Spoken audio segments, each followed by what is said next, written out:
हमको deputy CM चाहिए, हमको अपना मजदूरी चाहिए।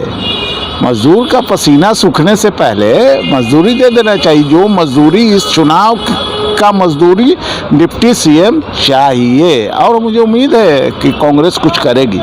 वो बिहार में भी डिप्टी सीएम बनाने के लिए बहुत कांग्रेस ने कोशिश की और नीतीश जी मान भी गए थे, लेकिन जो लोग ये सोचते हैं, जिनको ये ऐट है कि मुसलमान के नेता हम हैं जिस पार्टी को, वो उन्होंने वीटो लगा कर रोक दिया था बिहार में भी।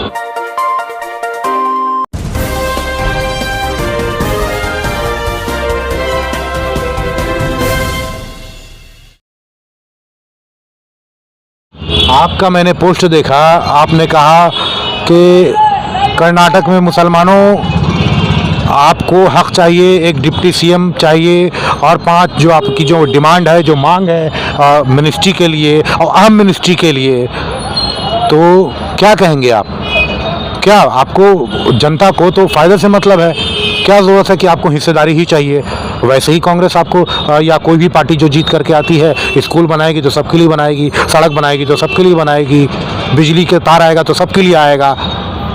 क्या परेशानी है, क्यों? और इसमें कोई हिंदू और मुसलमान की बात नहीं है। कर्नाटका में 44% कांग्रेस को वोट मिला है, उसमें 10% मुसलमानों का है, 34% हिंदुओं ने ही वोट दिया है। हमारा कहना ये है कि हमको हिस्सेदारी चाहिए। सारी चीज़ तो भाई गैर मुस्लिमों के ही हाथ में है। एक एक चीज़ जो भी कर्नाटका में मिलेगा, वो सारा विभाग, सारा डिपार्टमेंट, हमको डिप्टी सीएम चाहिए, हमको अपना मजदूरी चाहिए। मजदूर का पसीना सूखने से पहले मजदूरी दे देना चाहिए। जो मजदूरी इस चुनाव का मजदूरी डिप्टी सीएम चाहिए, और मुझे उम्मीद है कि कांग्रेस कुछ करेगी। वो बिहार में भी डिप्टी सीएम बनाने के लिए बहुत कांग्रेस ने कोशिश की और नीतीश जी मान भी गए थे, लेकिन जो लोग ये सोचते हैं, जिनको ये ऐट है कि मुसलमान के नेता हम हैं जिस पार्टी को, वो उन्होंने वीटो लगा कर रोक दिया था बिहार में भी। बिहार में भी ये डिप्टी सीएम मुसलमान को बनाने के लिए नीतीश जी राजी थे कांग्रेस की तरफ से। ये बहुत बड़ा खुलासा कर रहे हैं आप? जी हाँ, बहुत बड़ा खुलासा हम कर रहे हैं, नहीं पता होगा आवाम को। 100% नीतीश जी डिप्टी सीएम मुसलमान को बनाने के लिए, कांग्रेस का डिप्टी सीएम बनाने के लिए तैयार थे, लेकिन वीटो पर रोका गया कि मुसलमान को स्पेस कैसे पॉलिटिकल दे देंगे, मुसलमान कैसे नेता हो जाएगा। मुसलमान के तो उनको तो ऐट है कि मुसलमान के हम नेता हैं। मतलब आपको उम्मीद है कांग्रेस देगी? हमको उम्मीद हो या ना हो, दे या ना दे, लेकिन जिंदा है तो आवाज़ उठाओ। आज नहीं देगी तो कल छीन लेंगे, लेकिन जिंदा होना चाहिए उसके लिए। लगातार आवाज़ हर कोने से उठ रही है कि हमें भी हिस्सा चाहिए अक़लियत की तरफ से, और आप जो उसमें बढ़ चढ़ करके हिस्सा ले रहे हैं, आप अपनी आवाज़ बुलंद कर रहे हैं मुसलमानों की तरफ से। जो वहाँ के जो मौलाना थे, जो सुन्नी मुस्लिम बोर्ड के शफ़ी सादी नाम था उनका, उन्होंने कहा था, और भाजपा के समर्थित उम्मीदवार रह चुके हैं, भाजपा ने उनको समर्थन दिया था। जो मीडिया की जो अगर मैं बात करूं खबरें आई थी और उन्होंने ये डिमांड किया था, तो क्या इसमें कोई बीजेपी का भी एंगल है? क्या डिमांड किया था? क्या डिमांड किया था? उन्होंने कहा कि मुसलमानों को भी डिप्टी सीएम का पद चाहिए, ओहदा चाहिए, और 5 गृह मंत्रालय सहित 5 और मिनिस्ट्री चाहिए। अरे भाई, ये तो मांग करके अपना जो एक कद होता है वो कम किया जा रहा है। मुसलमान को तो 4 मुसलमान को कांग्रेस ने सीएम बनाया था। आज डर का माहौल हुआ खड़ा कर, कांग्रेस भी डर गई है कि हिंदू वोट भड़क न जाए। क्या आपको लगता है कांग्रेस को इतना बड़ा फायदा हुआ मुसलमानों की वजह से? क्योंकि मुसलमान वोट बिखर गया था, इसी वजह से शायद भाजपा को फायदा हुआ। अब तक पिछले 2014 से अगर बात करें तो भाजपा को फायदा नहीं होना था। मुसलमान जेडीएस का वोट जो मुसलमानों को जाता था वो गया कांग्रेस को, जो 18% वोट जेडीएस लेके आई थी पिछले चुनाव में, इस बार 13% लेके आई, तो वो 5% प्लस कर गया कांग्रेस की तरफ में वही फर्क पड़ा है। मुसलमानों को डर था कि जेडीएस को अगर ज़्यादा ताकत दे देंगे तो बीजेपी के साथ सरकार बना लेगी। ये कर्नाटका के मुसलमानों को डर था, इसलिए उन्होंने कांग्रेस को वोट देकर जिताया, एक तरफा कर दिया कि एक बहुमत की सरकार होगी, कोई तोड़ फोड़ का यानी इसमें सबसे बड़ा रोल है मुसलमानों का। अभी जो है बहुत सारी जो पार्टियां जो इंटरनल लेवल पे मैं देख पा रहा हूं, पता नहीं आप देख पा रहे हैं या नहीं देख पा रहे हैं, जितनी भी जो सेकुलर पार्टियां हैं जो मुसलमानों का वोट लेती हैं सिर्फ, उनमें एक डर सा पैदा हो गया कांग्रेस की तरफ मुसलमानों को जाने के बाद। जो है एक एक्सेप्शनल लेफ्ट को छोड़ दीजिए, लेफ्ट की बात मैं नहीं कर रहा हूँ, एक्सेप्ट द लेफ्ट, मेरा सवाल सुन लीजिए ना, क्योंकि यूपी में 94 सीट जो है ओवैसी साहब लेकर के आते हैं, तो क्या ये इंडिकेशन है कि अगर मुसलमानों का, क्या ये इंडिकेशन है, एक ये समझने वाली बात है कि क्या अगर आप हमें हिस्सा नहीं देंगे तो हम उधर चले जाएंगे, हमारे पास ऑप्शन तैयार है, क्या इशारा है मुसलमानों का, क्या आप क्या समझ रहे हैं? कर्नाटका में दो ही धारा आई है। कर्नाटका से आप यूपी या बिहार या बंगाल को मत मिलाइए कांग्रेस के पोजीशन को। कांग्रेस का डायरेक्ट फाइट कर्नाटका में बीजेपी से बिल्कुल है, होता रहा है, उससे कोई बहस नहीं है। इस तरह की सीट तो नहीं आ रही थी ना इतनी। अरे सीट आना अलग चीज़ है ना, सीट आना वो बहुत सारा मैटर है। वोट परसेंटेज तो आपको समझा दिया कि 5% वो जो वोट जाता था वो कल जेडीएस को मुसलमानों का इकट्ठा एक पार्टी को गया, वो गया, मेरा सवाल वो गया इस डर से गया कि जेडीएस और बीजेपी सरकार ना बना ले। वो बिहार यूपी का नहीं सवाल है, बिहार यूपी में बंधुआ मजदूर है। जितना भी पॉलिटिकल पार्टी का नेता है ना मुसलमान, वो बंधुआ मजदूर है, हिल नहीं सकता है। वो बहुत बड़ी बात बोल रहे हैं हम, बोल रहे हिल नहीं सकता है। कौम का नुक्स वो जो नाइंसाफ़ी कर रही है यार, मुसलमानों का जो हकमारी कर रही है, उसको ऐप को पैर पर पर्दा डालने का काम करता है ये मुसलमान। जितना भी पॉलिटिकल नेता हैं जितने भी, यही मुसलमानों का आगे ना बढ़ने की, हिस्सा ना मिलने में रोड़ा है क्या?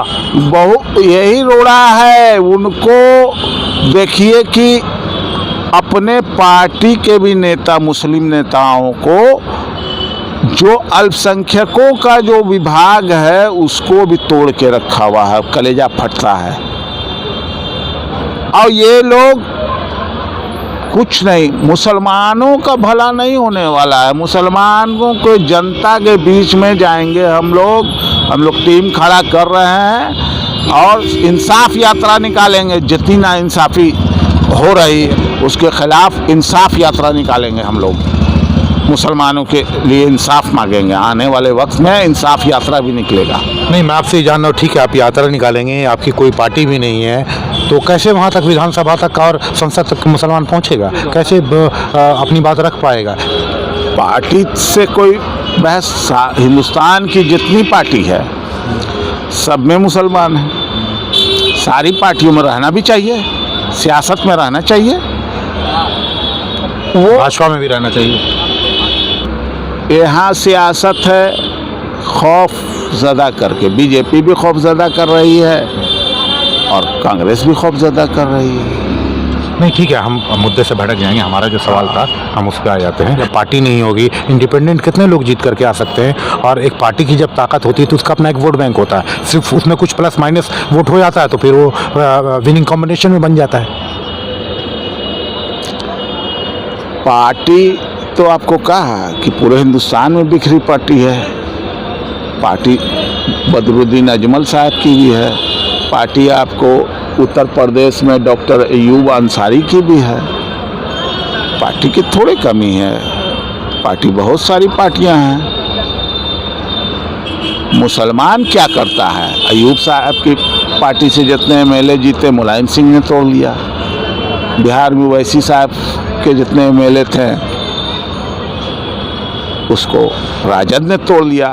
तो मुसलमान क्या करे? वो जो कहता है कि रहनुमा किसी को नहीं मानता है मुसलमान, तो मुसलमान इतना धोखा खा चुका है मुसलमान रहनुमाओं से कि उसको भरोसा नहीं है, इसीलिए किसी को रहनुमा नहीं मान रहा। उसको सबसे पहले हमें को ना किसी पॉलिटिकल पार्टी में जाना है, ना किसी पॉलिटिकल नेता के पास जाना है, ना हमको मजहबी तंजीमों के पास जाना है, ना हमको सज्जादा नसीनों के यहाँ जाना है। ये सब दरबारी कर रहे हैं। हम लोग सीधे जाएंगे आवाम में, अपनी बात रखेंगे। पहले तो उसको एतमाद में न लें, पहले उसको भरोसा होना चाहिए कि ये धोखा नहीं देगा, ये हमारे लिए लड़ेगा, करेगा। अभी उसको भरोसे में, एतमाद में लेना पड़ेगा। किसी पे भरोसा नहीं है, एक भी मुसलमान नेता पे किसी भी मुसलमान को भरोसा नहीं है। वो जानता है कि अपने मुफाद में अंधा है, बिका हुआ है, बटा हुआ है, जानता है, मजबूरी में दे देता है वोट। उसको एतमाद में लेके एक विकल्प, एक उसको रोशनी देना होगा। मैं उसी विकल्प की, हाँ, MP MLA क्या, MP MLA तो 300 है। बिहार में कितना का नाम आप जानते हैं? रहनुमा उसके सामने पेश करना होगा। उस रहनुमाई, उसको रहनुमा का मतलब रोशनी देने वाला, उसको रोशनी देनी होगी कि क्या किया जाए कि तुम्हारा हक मिले, इंसाफ मिले, तुम्हारा वकार लौटे, तुम्हारी तरक्की हो। दलितों से बदतर स्थिति है, ये सरकार की कमेटी कहती है। आखिरी सवाल, आपने तो कुछ बड़े बड़े खुलासे भी कर दिए, बता दिया। जिस तरीके से 2024 ज़्यादा दूर नहीं है, क्या आप या आप जैसे जो बहुत सारे लोग हैं जिनको आप ढूंढ रहे होंगे या मंथन कर रहे होंगे या उनके साथ में, अपने साथ में आप जोड़ेंगे, उनको एकत्र करके ये बिहार के लेवल पे आप कोशिश होगी या प्रयास होगा आपका, या इंडिया के लेवल पे प्रयास होगा आपका? मेरा मैसेज क्लियर है और पूरे हिंदुस्तान के मुसलमानों के लिए है। मैं पूरे हिंदुस्तान के एक एक मुसलमानों के लड़ाई देश के संविधान और कानून के अंदर लड़ रहा हूँ और लड़ूंगा। इनको सिर्फ मेरे लिए लड़ना है, एक आदमी के लिए। हम सबके लिए लड़ने के लिए तैयार हैं और मेरा अपील है कि हम हाथ बांधने और खोलने के मसले पर झगड़ रहे हैं और दुश्मन हमारे हाथ काटते जा रहा है।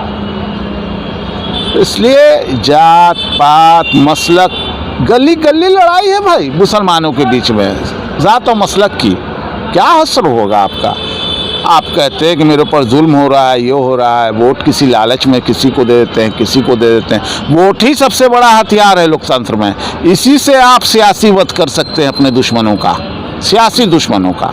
कोई पर्सनल दुश्मन नहीं होता है सियासत में। और आप उसको कीमत कुछ नहीं, ऐसे ही आप एकदम कोई उधर टूटा हुआ है। एकजुट हो, लड़ो। चिड़िया भी अगर एकजुट हो जाए तो शेर का खाल उधेड़ देगी। एकजुट होना पड़ेगा, लड़ना पड़ेगा, वोट की ताकत से लड़ना पड़ेगा। सब बदल जाएगा, एक बार में बदल जाएगा, लेकिन वैसा करना पड़ेगा। तो वैसा हो नहीं रहा है ना। सारे जितने भी हमारे पॉलिटिकल से लेके सारे तरह के जितने भी लोग हैं वो सब अपने अपने मुफाद में लगे हुए हैं। आवाम भी गोश्त खा भात खा के अपना सो रही है। चलिए, बहुत बहुत धन्यवाद आपका इस वक्त से बात करने के लिए। तो आपने जो देखा कि ये थे रईस गजनवी, इन्होंने बड़ी अंदर की बात बताई और बहुत सारी चीज़ों का इशारतन इन्होंने कहा। बहुत बहुत शुक्रिया। SS अतहर, पटना, बिहार।